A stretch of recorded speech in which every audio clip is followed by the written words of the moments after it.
తెలంగాణలో స్థానిక సమరం మొదలు కాబోతుందా? గత కొంతకాలంగా వాయిదా పడుతూ వస్తున్న ఎన్నికలకు ముహూర్తం ఫిక్స్ కాబోతుందా? ఎన్నికలు సరే, మరి రిజర్వేషన్ల మాట ఏంటి? లోకల్ బాడీ ఎన్నికల్లో రిజర్వేషన్లు ఖరారు బాధ్యతను ప్రభుత్వం ఎవరికి అప్పగించింది? మున్సిపాలిటీలో విలీనం జరిగిన గ్రామాల మాట ఏమిటి? Let's watch.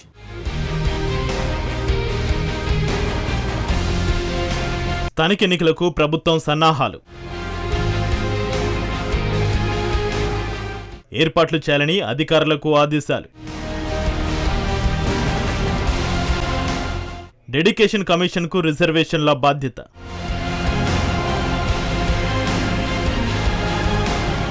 తెలంగాణలో స్థానిక సంస్థల ఎన్నికల నిర్వహణకు ప్రభుత్వం చురుగ్గా సన్నాహాలు చేస్తోంది. ఈసారి సర్పంచ్, ఎంపీటీసీ, జెడ్పీటీసీ స్థానాల రిజర్వేషన్ల బాధ్యతను బీసీ డెడికేషన్ కమిషన్ కు అప్పగించడం విశేషం. గతంలో ప్రభుత్వమే ఈ రిజర్వేషన్లను కేటాయించేది.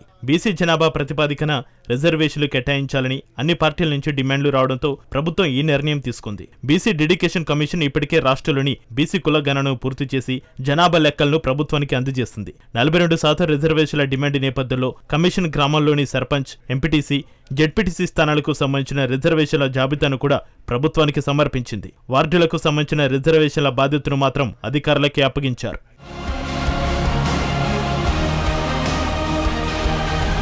స్థానిక ఎన్నికలకు అవసరమైన ఏర్పాట్లు చేయాలని పంచాయతీరాజ్ అధికారులకు ఇప్పటికే ప్రభుత్వం మౌఖిక ఆదేశాలు జారీ చేసినట్లుగా తెలుస్తోంది. ఓటరు జాబితా తయారీ, పంచాయతీలో వార్డుల విభజన, పోలింగ్ కేంద్రాల గుర్తింపు వంటి అనేక ఏర్పాట్లు పూర్తి చేశారు. బ్యాలెట్ బాక్సులు, బ్యాలెట్ పేపర్లు, ఎన్నికలకు అవసరమైన సామాగ్రిని సిద్ధం చేశారు. రిటర్నింగ్ అధికారులు, పోలింగ్ అధికారులకు శిక్షణ కూడా పూర్తయింది. వివిధ రాజకీయ పక్షాల నాయకులతో ఎన్నికల సంఘం ఇప్పటికే సమావేశం నిర్వహించింది. రిజర్వేషన్ల ప్రక్రియ పూర్తయిన తర్వాత త్వరలోనే మరోసారి అధికారులతో సమావేశం నిర్వహించే అవకాశం ఉంది. జూన్ నెలాఖరు లేదా జూలై మొదటి వారంలో స్థానిక సంస్థల ఎన్నికల నోటిఫికేషన్ విడుదలయ్యే అవకాశం ఉందని తెలుస్తోంది.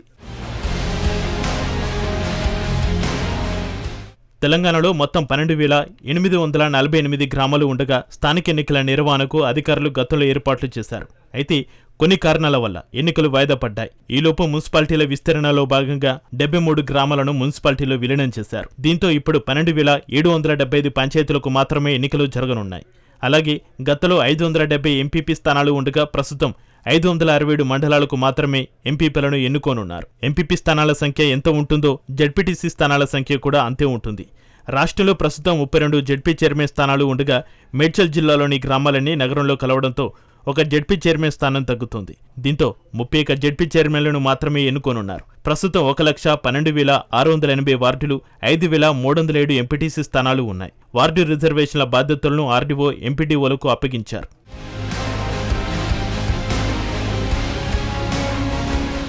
రాష్ట్రంలో 73 గ్రామాలను మున్సిపాలిటీలో విలీనం చేయడంతో ఈ గ్రామాలను స్థానిక సంస్థల ఎన్నికల పరిధి నుంచి తొలగించారు. ములుగు, కల్లూరు, బిచ్కుంద, అలియాబాద్, రామగుండం, పెద్దంబర్పేట, చెవ్వేళ్ల, మొయినాబాద్, కొత్తగూడెం, అమీన్పూర్, మద్దూరుతో పాటు పలు మున్సిపాలిటీలో ఈ గ్రామాలు విలీనమయ్యాయి. ఇవి ఇకపై మున్సిపాలిటీ పరిధిలోకి వస్తాయి. అయితే ఈ గ్రామాల విలీనం వల్ల ఆయా మండలాల్లోని కొన్ని గ్రామాలు కొంత ప్రభావితమయ్యాయి. ఎంపీటీసీ ఎన్నికలకు ఇది కొంత అవరోధం కానుంది. ఈ ప్రాంతాల్లో ఎన్నికలను ఎలా నిర్వహించాలనే దానిపై అధికారులు సమాలోచనలు చేస్తున్నారు.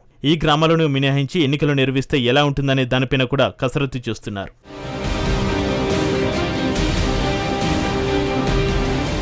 మేడ్చల్ జిల్లాలో మొత్తం 62 గ్రామాలు ఉండగా గతంలో 28 గ్రామాలు పలు మున్సిపాలిటీలో విలీనమయ్యాయి. తాజాగా మరో 32 గ్రామాలు నగరంలో విలీనం కావడంతో మేడ్చల్ జిల్లాను స్థానిక ఎన్నికల నుంచి తొలగించనున్నారు. అల్వాల్, బాచుపల్లి, బాలనగర్, దుండిగల్, గట్కేసర్, జీడిమెట్ల, కాప్రా, కీసర, కుకటపల్లి, మల్కాజ్గిరి, మేడ్చల్, మేడిపల్లి, ముచ్చింతల్, కుత్బులాపూర్, షామీర్పేట వంటి మండలాలు మేడ్చల్ జిల్లాలో ఉన్నాయి.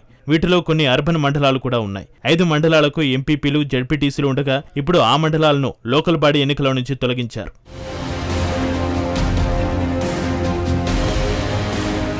స్థానిక ఎన్నికల నిర్వహణకు కొత్త ఓటరు జాబితా రూపొందించడం, వార్డుల విభజన, పోలింగ్ కేంద్రాలను గుర్తించడం వంటి ప్రక్రియలకు రాష్ట్ర ఎన్నికల సంఘం నోటిఫికేషన్ ఇవ్వాల్సి ఉంటుందని విశ్లేషకులు అభిప్రాయపడుతున్నారు. బీసీ డెడికేషన్ కమిషన్ నివేదిక ఆధారంగా రిజర్వేషన్ల ప్రక్రియ పూర్తయిన తర్వాత రాష్ట్ర ఎన్నికల సంఘం త్వరలోనే అధికారికంగా నోటిఫికేషన్ విడుదల చేసే అవకాశం ఉంది. రాష్ట్రంలోని ప్రధాన రాజకీయ పార్టీలు ఈ ఎన్నికలను ప్రతిష్టాత్మకంగా తీసుకోనున్నాయి.